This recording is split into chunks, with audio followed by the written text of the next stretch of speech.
Primeiramente, no Evangelho de Cristo, conforme o relato de Lucas, capítulo 24. Apenas o verso 49. Lucas 24, 49. Está escrito: Eis que eu envio sobre vós a promessa de meu Pai. Permanecei, pois, na cidade, até que do alto sejais revestidos de poder. Agora vamos para Atos dos Apóstolos, capítulo 1. Atos dos Apóstolos, capítulo 1, do verso 4 ao verso 8. Está escrito: E comendo com eles, determinou-lhes que não se ausentassem de Jerusalém, mas que esperassem a promessa do Pai, a qual disse ele: de mim ouvistes. Porque João, na verdade, batizou com água, mas vós sereis batizados com o Espírito Santo, não muito depois destes dias. Então os que estavam reunidos lhe perguntaram: Senhor, será este o tempo em que restaures o reino a Israel? Respondeu-lhes: Não vos compete conhecer tempos ou épocas que o Pai reservou pela sua exclusiva autoridade, mas recebereis poder ao descer sobre vós o Espírito Santo. E sereis minhas testemunhas, tanto em Jerusalém como em toda a Judéia e Samaria e até os confins da terra. Amém. Eu quero tratar de um assunto da mais alta importância, absolutamente necessário e vital para a nossa vida. E eu creio que todos nós que estamos aqui nesse auditório e as pessoas que estão nos acompanhando têm plena consciência de que precisamos deste tema: o revestimento de poder. Você reconhece isso, que você precisa desse poder?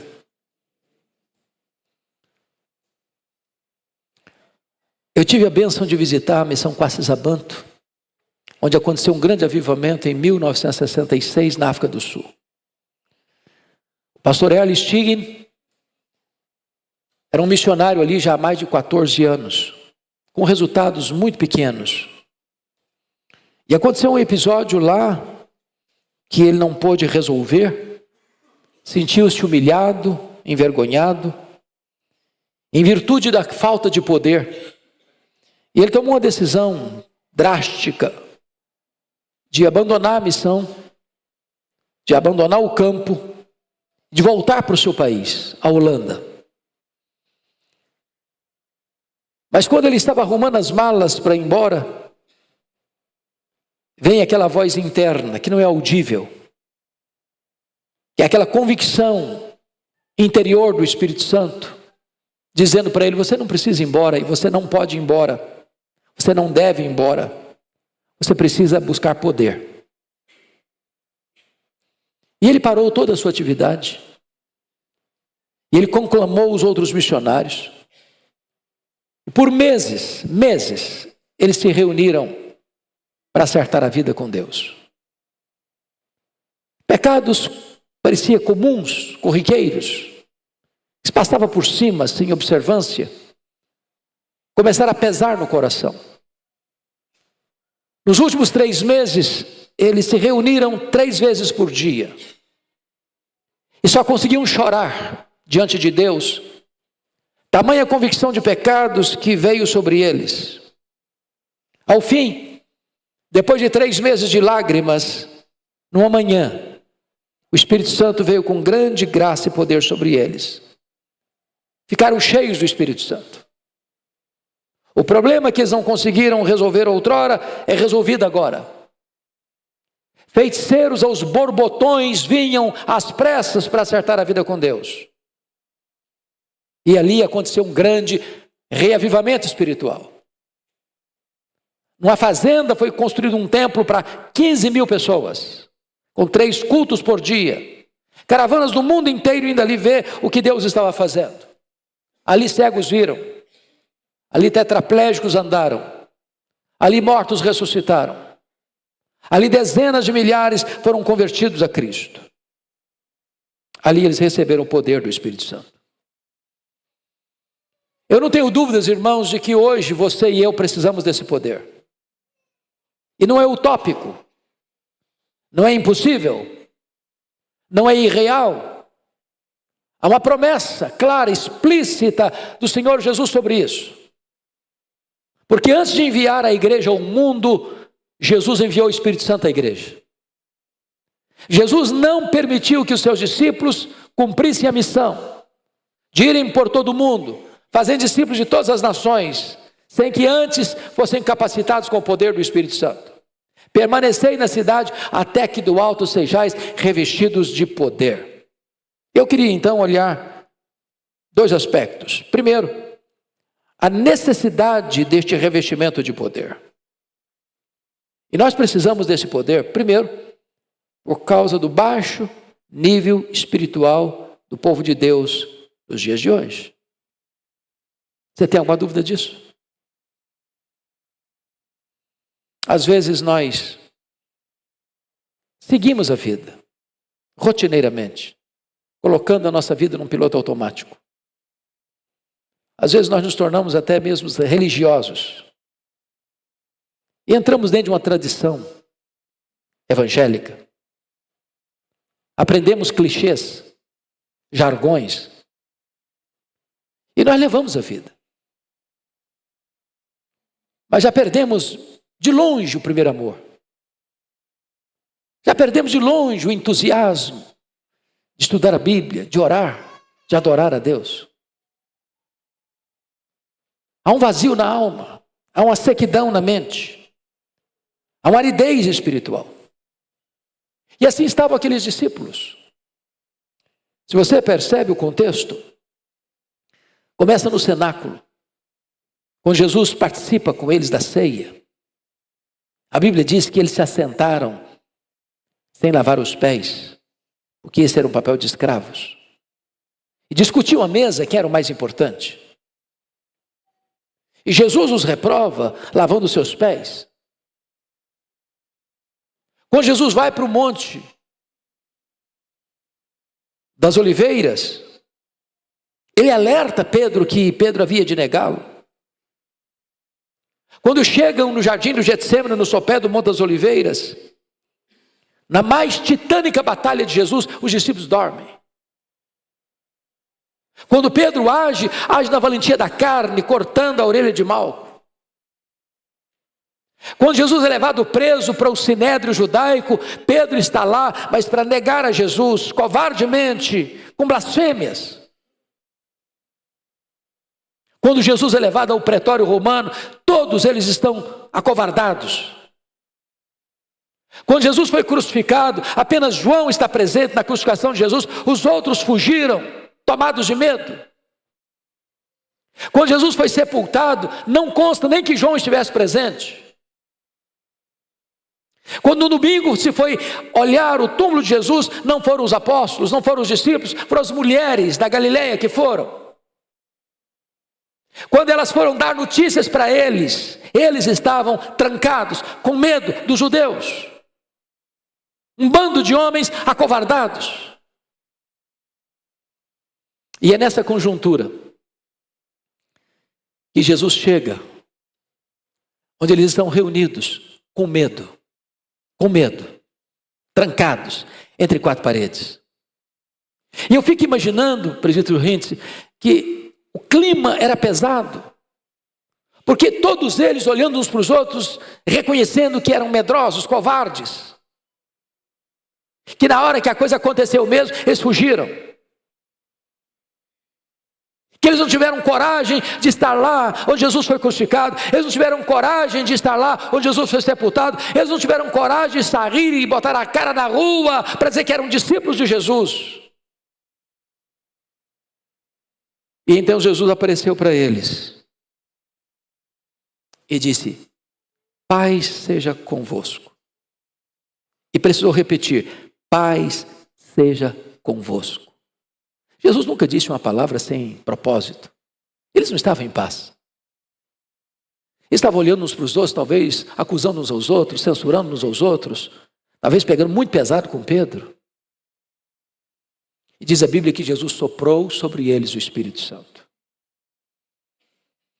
Irmãos amados, quando eu olho hoje,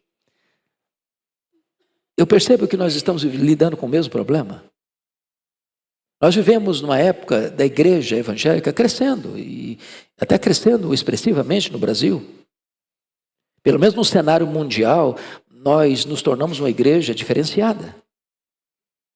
É motivo de estudo dos missiólogos, dos estudiosos de crescimento da igreja, como a igreja cresce no Brasil. Mas já dizia J. Packer, considerado o maior teólogo do século passado, que a igreja tem 5.000 quilômetros de extensão e tem 5 centímetros de profundidade. Há pecados inconfessos. Há problemas não resolvidos.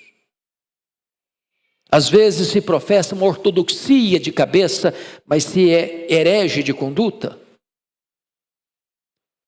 E a palavra de Deus retrata para nós a necessidade de uma volta para Deus.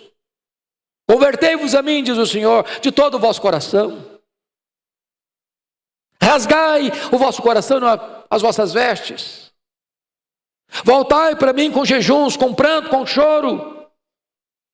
Eu acho que esse é o clamor de Deus à sua igreja, ainda hoje. Mas a pergunta é, quais são as condições para este revestimento de poder? Jesus nos dá a pista aqui. No texto de Lucas 24:49, a condição é uma espera confiante. E Jesus disse, eis que envio sobre vós a promessa de meu Pai, permanecei, pois, na cidade. Tem uma promessa. E uma promessa de revestimento de poder. Mas a condição para que esta promessa se cumpra é permanecer. Agora notem comigo que esses apóstolos todos, exceto Judas Iscariotes, que já tinha cometido suicídio, só Judas Iscariotes era judeu, da Judéia, do sul de Israel. Todos os demais apóstolos eram galileus, lá do norte. E eles estão em Jerusalém. Jerusalém não é a terra deles, Jerusalém não é o território deles, Jerusalém não é onde eles têm os seus contatos, suas familiares, seus parentes, suas conexões humanas. Jerusalém é uma cidade elitizada e eles são homens campesinos, eles são pescadores, eles são de uma região rural. Jerusalém não era o habitat deles, Jerusalém era o local da hostilidade, do ódio dos líderes, da perseguição dos líderes, era um lugar onde eles jamais gostariam de ficar, eles queriam talvez correr e fugir dali, e Jesus diz, permanecei. Sabem por quê? Porque o lugar do fracasso precisa ser o lugar da restauração. É onde você foi humilhado, envergonhado, é que Deus quer que você se levante. Foi assim com Pedro. Onde Jesus restaurou Pedro? Não foi aqui em Jerusalém, não. Foi lá na Galileia para mostrar o que para ele. Falei, Pedro, eu quero que você entenda que onde eu chamei você, eu vou restaurar você. E agora Jesus está dizendo para esses homens, onde vocês caíram, eu vou revestir vocês com poder. Permanecei na cidade.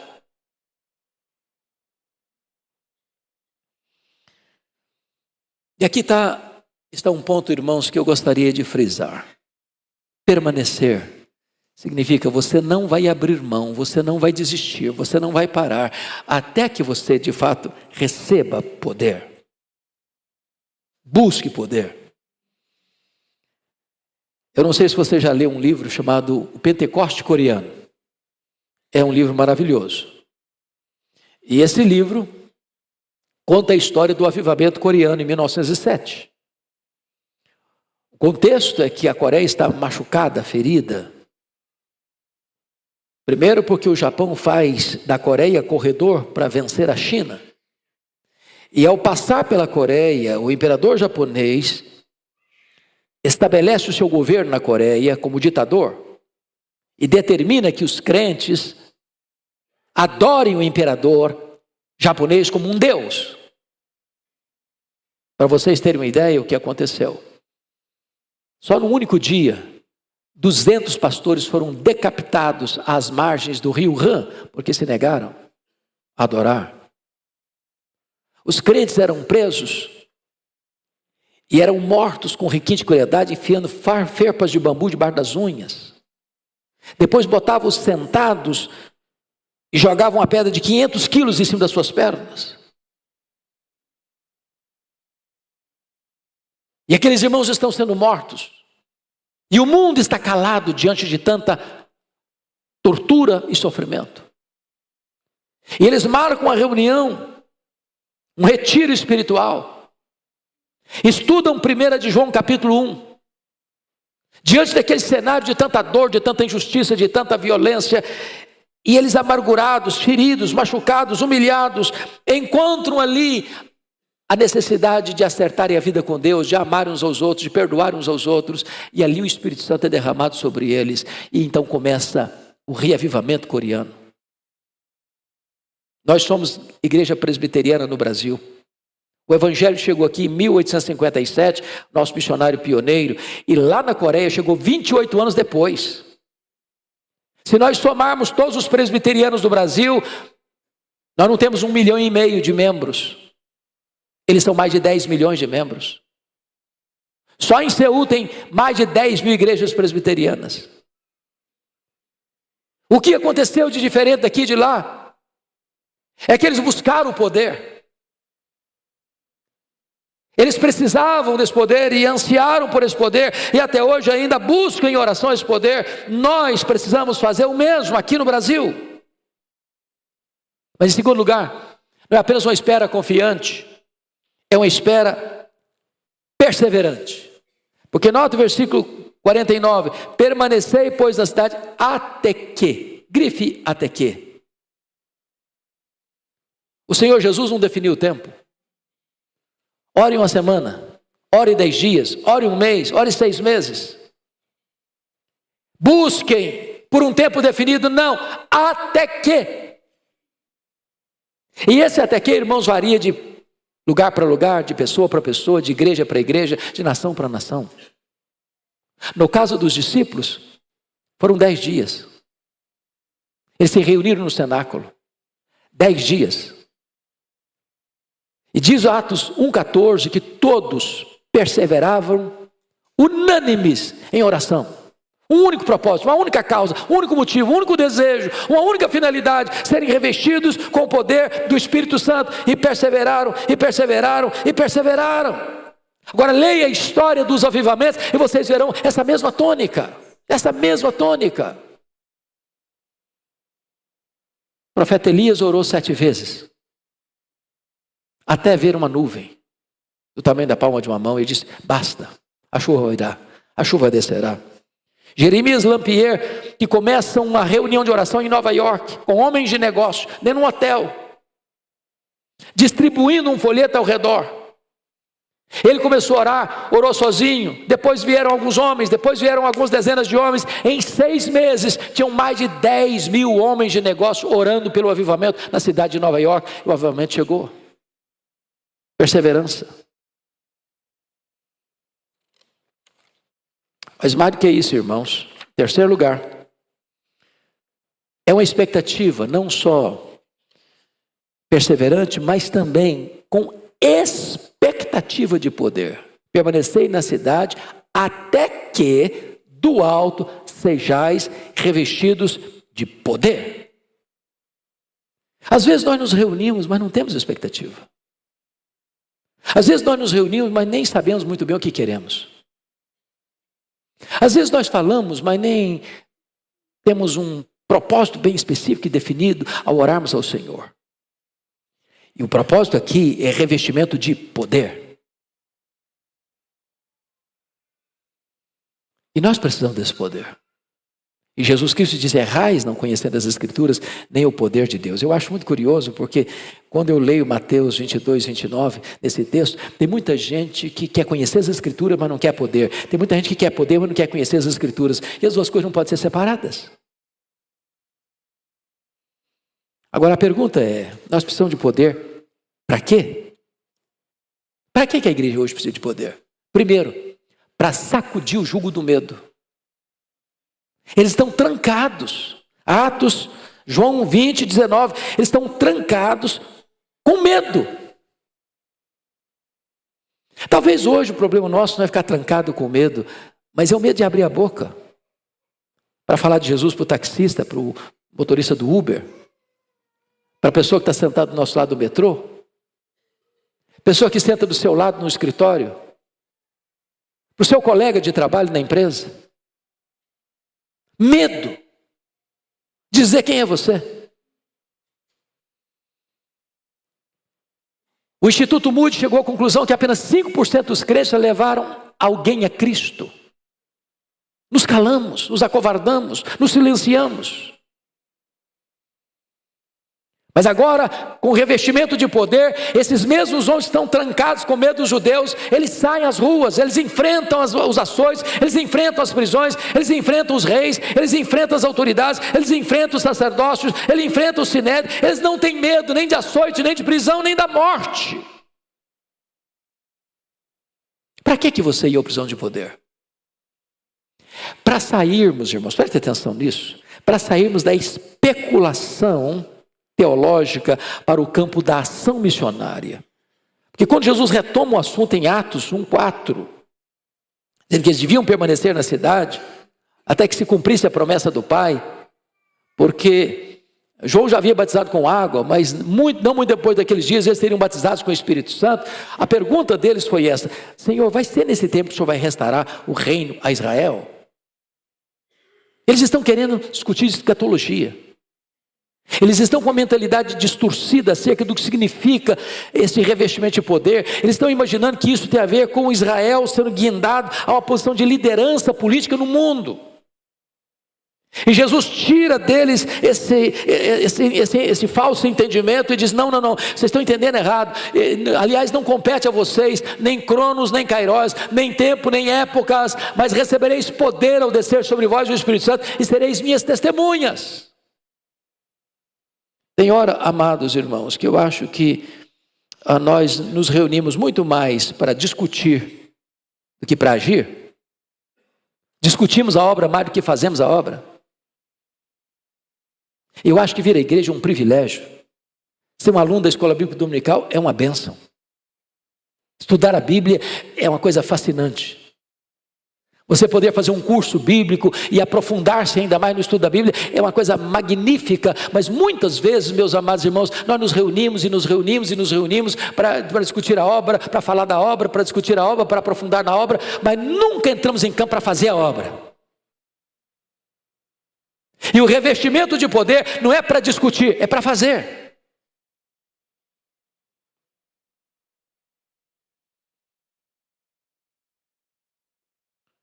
Eu, quando olho para a Bíblia, vou lhes dar um exemplo bem simples. Pega o texto lá de Lucas 9. Diz a Bíblia que Jesus sobe para o monte para orar, e ali o rosto dele é transfigurado, o corpo transfigurado, as vestes transfiguradas. Ali aparece em glória Moisés e Elias falando com ele da partida para Jerusalém. Ali acontecem milagres extraordinários. Jesus glorificado, Moisés e Elias em glória conversando com Jesus. Ali tem uma nuvem luminosa, ali tem uma voz que brota da nuvem, ali estão vendo milagres. Mas quando descem para o vale, tem um pai aflito, desesperado, com um menino único, filho único, endemoniado, que é apresentado aos discípulos, os 9 que ficaram no sopé do monte, e o pai pede ajuda, pede socorro, e diz a Bíblia que os discípulos não puderam. Não puderam. E perguntaram depois para Jesus: por que nós não pudemos? Jesus respondeu: porque esta casta só sai com oração e jejum. E a oração e jejum é a fonte de onde vem o poder. Porque sem poder não há cristianismo. Mas a grande questão é: por que eles não tinham poder? O que eles estavam fazendo? Diz Marcos 9, que eles estavam discutindo com os escribas. Discutindo a obra, em vez de fazer a obra. Perdendo o foco. Mas poder para quê, meus irmãos? Veja comigo, por favor, Atos 1:8, por gentileza. Poder para quê? E Jesus diz assim: mas recebereis poder ao descer sobre vós o Espírito Santo e sereis minhas testemunhas. Grife a palavra testemunhas. Porque essa palavra testemunhas, na língua grega, é a palavra martiria, de onde vem a palavra mártir. O que significa isso? Significa que você e eu precisamos de poder para morrer. Quem não está pronto para morrer, não está preparado para viver. Se você perceber a história do cristianismo, é a história de mártires. Não é apenas alguém que vai lá e conta uma história, é alguém que está pronto a, se preciso for, morrer por esta causa. Tanto é fato que todos esses apóstolos, apenas com exceção do apóstolo João, todos foram martirizados. Mas não encararam o martírio como fracasso e derrota, não. Eles entenderam como uma grande vitória. Porque o entendimento desses homens agora é que morrer é lucro, porque morrer é deixar o corpo e habitar com o Senhor, é partir para estar com Cristo, o que é incomparavelmente melhor. Esses homens não tinham medo de feras, esses homens não tinham medo de tortura, esses homens não tinham medo de fornalhas, esses homens não tinham medo da espada dos gladiadores, eles iam para o martírio cantando.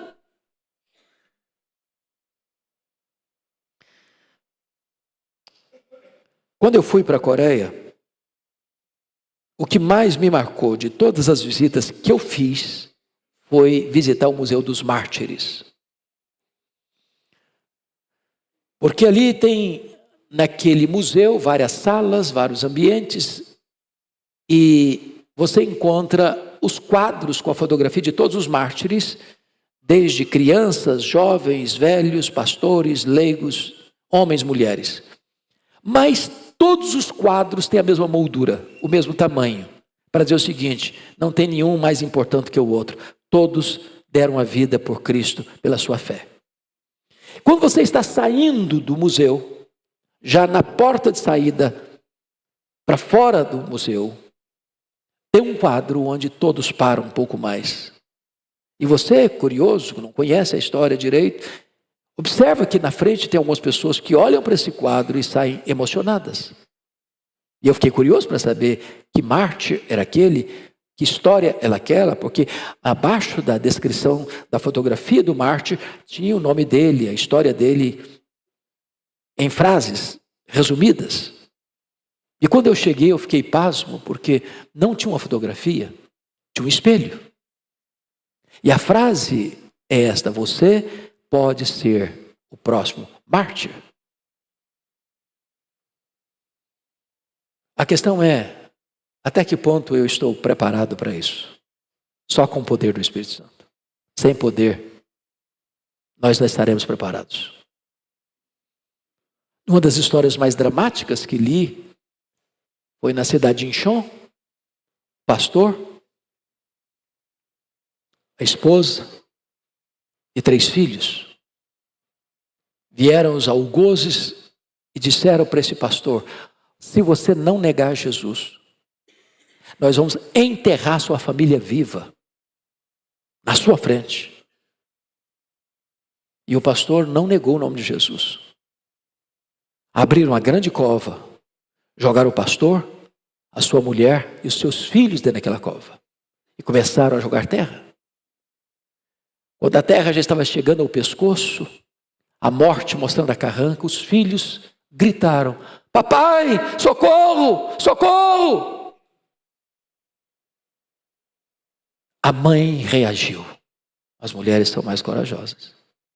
Coragem, meus filhos, coragem, coragem! E então ela começa a cantar um hino. Eu avisto uma terra feliz, uma terra de glória e fulgor.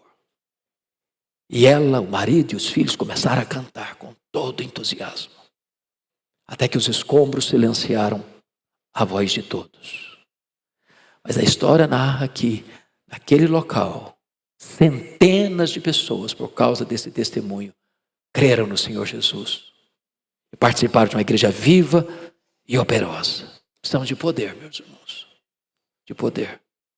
Mas poder para quê? Ainda mais poder para perdoar. Olha o versículo 8. Recebeis poder ao descer sobre vós o Espírito Santo, sereis minhas testemunhas, tanto em Jerusalém como em toda a Judeia e Samaria. O contexto, irmãos, de incluir Samaria aqui, só com perdão, porque eles eram inimigos. trocando em miúdos, era como se você pedisse a um judeu para lá dentro da faixa de Gaza para falar do amor de Deus.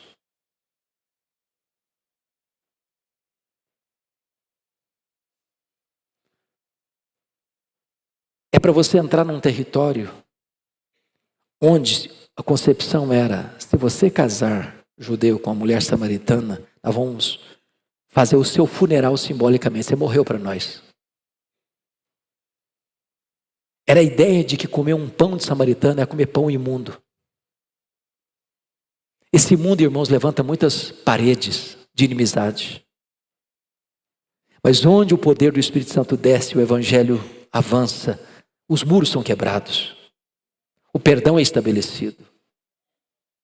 O milagre de Deus acontece. Eu vou dizer para você que sem o poder do Espírito Santo você não vai conseguir perdoar. Sem o poder do Espírito Santo você vai guardar mágoa, você vai ter esse ressentimento. Você vai desejar o mal do seu inimigo, você vai querer que ele morra. Mas quando o Espírito Santo vem, você passa a ser testemunha, não só em Jerusalém, não só na Judéia, mas também no território de Samaria. E você vai ver o resultado disso, que foi para lá Filipe, depois foi para lá Pedro, depois foi para lá João. E os samaritanos foram salvos, os samaritanos foram alcançados, e os samaritanos fizeram parte da linda igreja de Deus, porque o Evangelho é isso, no poder do Espírito Santo, quebra muralhas, quebra barreiras, estabelece perdão. Talvez você que está aqui hoje está precisando perdoar alguém. Talvez tem gente aqui que é crente, mas tem mágoa de alguém e não se senta à mesma mesa com essa pessoa. E está na hora, meu irmão, de você exercer perdão. Mas você precisa do poder do Espírito Santo para fazer isso. Poder para quê? Poder para quê? Poder para pregar. Sereis minhas testemunhas. Meus amados irmãos, eu quero fazer um desafio a você para ler Atos dos Apóstolos, conectando poder e pregação. Todas as vezes que a igreja recebe poder, ela recebe poder para pregar. Se você, e o pastor Ival fez uma exposição belíssima há pouco tempo aqui sobre o texto de Marcos 16, mostrou o seguinte, que os sinais que acompanham dentro da missão. Leia a história das missões e você verá isso. Sempre que a obra do Evangelho vai chegando, tem resistência, tem perseguição, tem luta, tem dificuldade. Então o Senhor vem, reveste de poder, opera maravilhas ali, para que todos saibam que Deus é Deus. Sem o poder do Espírito Santo, irmãos, nossos lábios ficarão fechados. Sem o poder do Espírito Santo, nós ficaremos trancados dentro de quatro paredes, com medo. Poder para pregar. E todas as vezes que a igreja recebeu o poder, ela se levantou para pregar. Agora, pregar sem poder, irmãos, não vai funcionar também. Eu gosto muito da fala de um homem piedoso do século XIX, E.M. Bounds, quando ele diz o seguinte: homens mortos tiram de si sermões mortos, e sermões mortos matam. Ele diz que sermão sem unção endurece o coração. Às vezes nós falamos, mas não há poder. Às vezes nós somos como Geazi, que carregamos o bordão profético e botamos o bordão profético no rosto do menino morto, mas o menino continua morto. O problema não é o bordão. O problema é quem carrega o bordão. O problema é aquilo que aconteceu com Elias, quando Elias, pela graça de Deus, ora pelo filho daquela viúva e o menino ressuscita. Ela diz para Elias: agora eu sei que tu és homem de Deus e que a palavra do Senhor na tua boca é verdade, porque às vezes a palavra de Deus não é verdade na nossa boca. Porque uma coisa é proferir a palavra de Deus, outra coisa bem diferente é ser boca de Deus. É preciso poder. Antes de enviar a igreja ao mundo, Jesus enviou o Espírito Santo à igreja. Antes de enviar a igreja ao mundo, Jesus capacitou a igreja com poder. Essa ordem não pode ser alterada.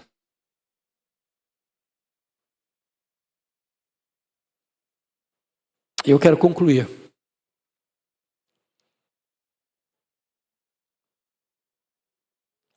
dizendo para você que esses homens que receberam poder para viver uma vida extraordinária. Está lá em Atos 3, que quando Pedro e João vão para o templo para orar, tem um coxo de nascença à porta, pedindo uma esmola. E diz a Bíblia que Pedro e João disseram para ele assim: olha para nós. Nós não gostamos dessa frase. Qual é a nossa desculpa? Olhe para Jesus, não olhe para mim não. Olha para mim não, olha para Jesus. E está certo olhar para Jesus. Mas você entendeu o que Pedro está dizendo? Olha para nós.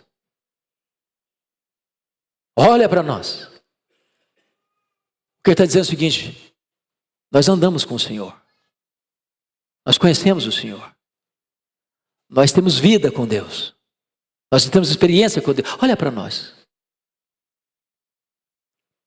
E é curioso que não consta a Bíblia que João recebeu poder para fazer milagres. Não há nenhum milagre registrado que João tenha feito. Mas na hora de ser exemplo, Pedro disse: olha para nós.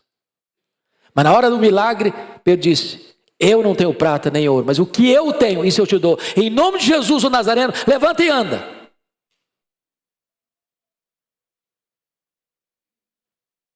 Ainda que nem todos nós temos recebido de Deus dons desta natureza, todos nós precisaríamos dizer: olha para nós, olha para nós, olha para nós.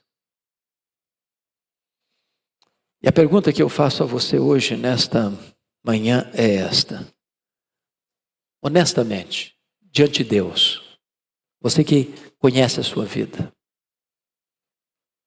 você poderia dizer hoje que você está cheio do Espírito Santo de Deus? Você poderia dizer hoje que tudo que Deus quer fazer na sua vida é o que você já está vivendo? Você poderia dizer que aquilo que Paulo orou e pediu lá em Efésios 3,19, sejamos tomados de toda a plenitude de Deus, é isso que você está vivendo? Você quer isso para a sua vida?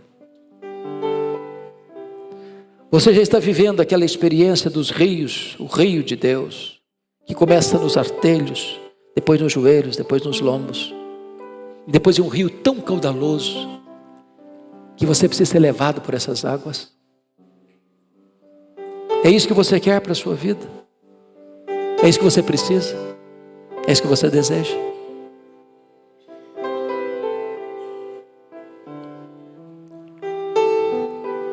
Quando o missionário presbiteriano John Hyde estava indo para a Índia, ele recebeu um bilhete, aliás, um telegrama a bordo. E a pergunta foi essa: John Hyde, você está cheio do Espírito Santo? E no momento ele não entendeu o telegrama, achou que estava sendo ofendido. E ele, que era um missionário, que estava deixando o seu país, a sua parentela, para ir a um país distante, amarrotou o telegrama. Isso é um absurdo me fazer uma pergunta dessa, eu sou um missionário. Mas ele voltou para o seu convés e o Espírito Santo tocou o coração dele.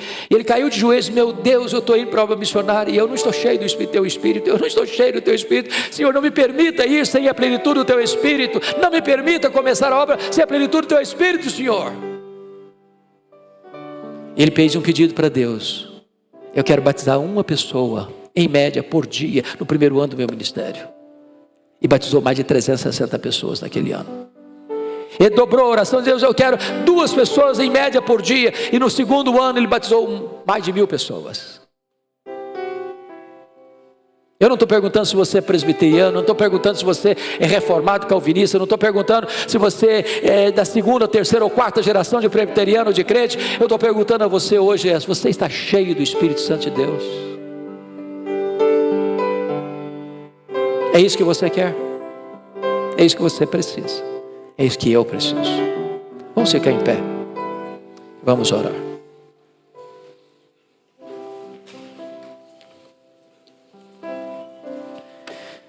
Senhor, nós estamos aqui absolutamente carentes de uma visitação poderosa do Teu Espírito. Há problemas na nossa vida, de medos, de temores, de pecados, de mazelas, que nós não conseguimos resolver com a força do braço. Por amor do Teu nome, Senhor, vem visita a Tua vinha, vem restaura a nossa sorte, vem reaviva a Tua igreja, derrama sobre nós a luz do Teu rosto. derrama sobre nós o poder do teu Espírito. Em nome de Jesus. Amém.